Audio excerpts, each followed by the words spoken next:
Okay, so this lift was also like, I wouldn't say it was bad, but I feel like this lift was like mid. Like, it was alright. Cause last time I did arms like heavy, I did like 47.5 pounds on the cable curls, like fatigue for like 4 reps. So 50 for 3 wasn't that impressive to me.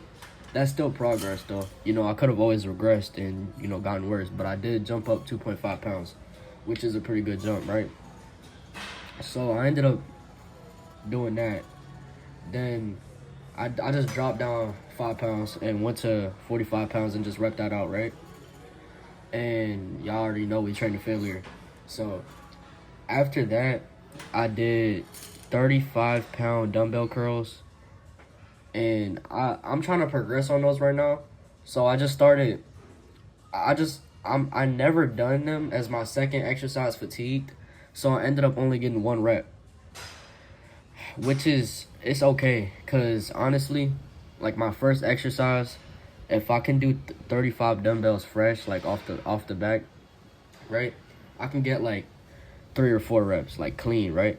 I just wanted to see where I would be at if I could curl those like fatigued, right? And I feel like 1 rep is still progress.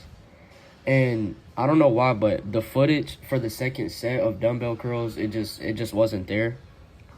I guess like I forgot to record or something, but I was doing sitting dumbbell curls with 30s, and they moved pretty good actually. I got like five solid reps, right? And control. And honestly, I wasn't even expecting to hit the 35 dumbbell curls for like 1 rep even. Cause honestly, like that is probably my weak point. Like heavy dumbbell curls are like my weak point. So it was a very surprising moment for me to even get 1 rep on that. So after that, I moved on to preacher curls, right? And since I had done like super low reps, cause like my rep range is that 3 to 5, 3 to 6 rep range, right? And sometimes I'll overshoot and I'll get 1 or 2, or sometimes I'll just do 1 so I can progress on that movement specifically, like fatigued, like y'all see me do with the 35-pound dumbbell curls, right? So I did the preacher curls, but I did 3 sets. And I'm gonna explain why I did 3 sets, because usually when I don't hit my rep range, right, I will always add a third set just to give my muscle more work and like a little bit more high volume, right? So I did that. So I think like all my preacher curl sets were just like 6 reps straight up to failure. And the first set was like 75 pounds. I usually do like 85 pounds on that movement, but I was so fatigued from the PR and doing low reps from like the earlier exercises that I just went light, right? And I just wanted to give my muscle more stimulus, and I just went low vol. I went higher volume, right? It still wasn't high volume, but it was higher volume. So I did 3 sets of that. Then I moved on to shoulders, and this is what kind of pissed me off about this lift just a little bit. I wouldn't say it like pissed me off like to the point where it ruined the lift, but last session I trained arms heavy.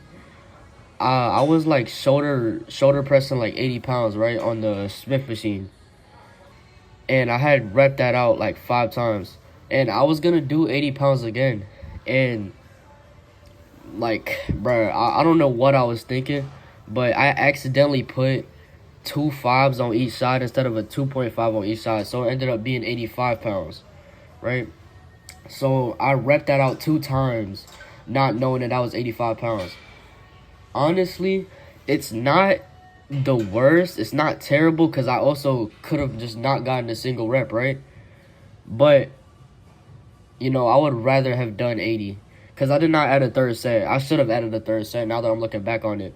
But I ended up doing a second set, and I just lowered the weight to like 75 pounds, so I did a 10-pound drop. Because I didn't rest that much, I rested for like 3.5 minutes, and after like a PR or like a weight that you hit for like 2 reps or so, you're supposed to rest like a little over 4 minutes so you can be at peak strength, right? And I was like, Nah, I just wanted to get straight into the set, right? It wasn't optimal, and I wasn't thinking smart, but we live and we learn, right? So, I did like 4 reps on the 75 because I was fatigued. And then I moved on to these cable lateral raises. These cable lateral raises are like the hardest exercise that you could possibly run into, dude. Like, I need to get like a cuff or something because those D handle cable lateral raises just feel uncomfortable. I don't know why. Like if I try like a close grip with my thumbs in, like it just feels really uncomfortable on my wrist.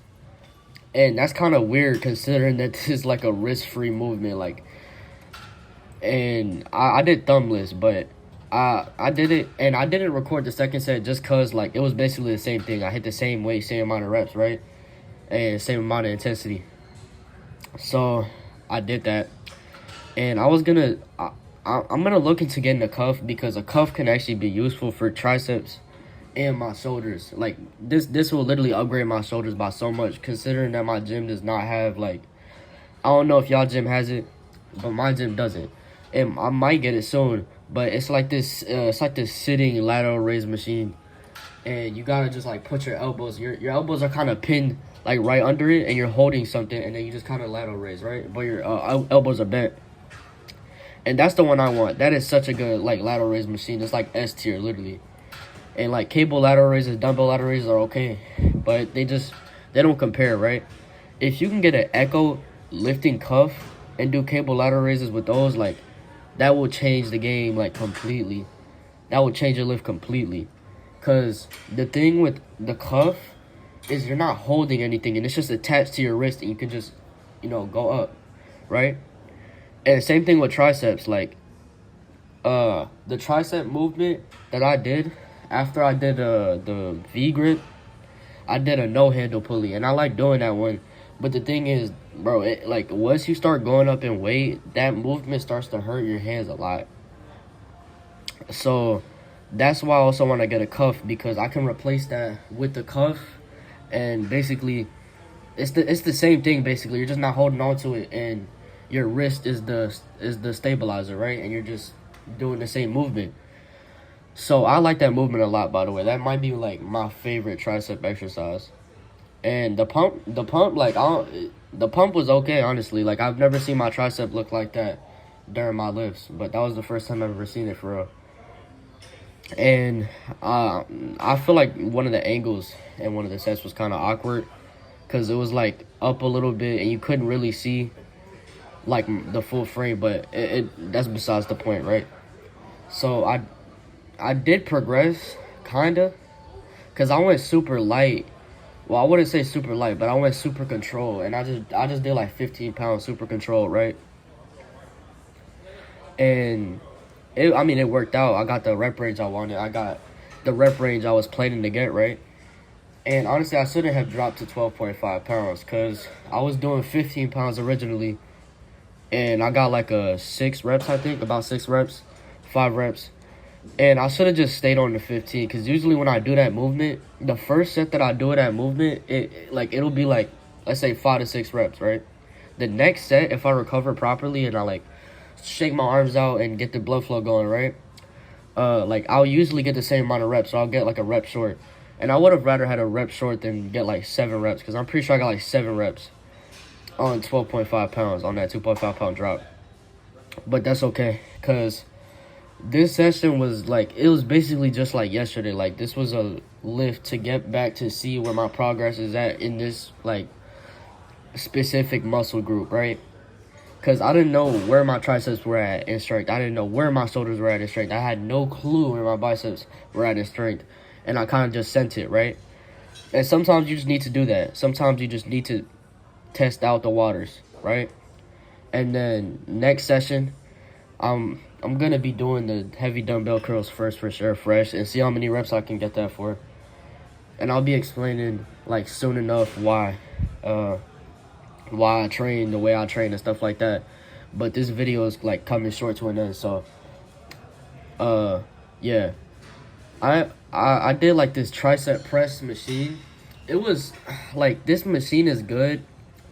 The only problem with this machine is that like I feel it in my chest a lot. And you're not supposed to feel this machine in your chest, but it's kind of like you just can't, like, you can't control it really, because you can look up as much as you want, right? You can have your elbows like it's pinned to your body as much as you can, right?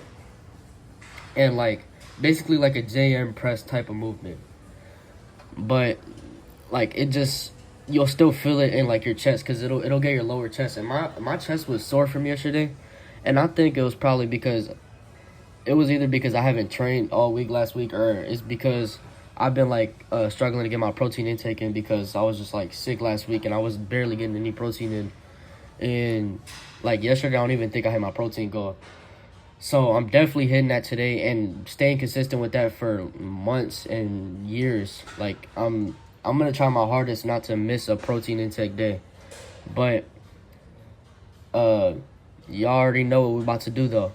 Next lift is gonna be a leg day, and I'll see y'all tomorrow. It's gonna be a lit leg day. Legs, I'm still low-key getting used to it. Like Bulgarian squats. Y'all gonna see. Y'all gonna see what we have, but continue training hard, continue staying consistent, and I'm gonna see you on the next lift. Let's get it.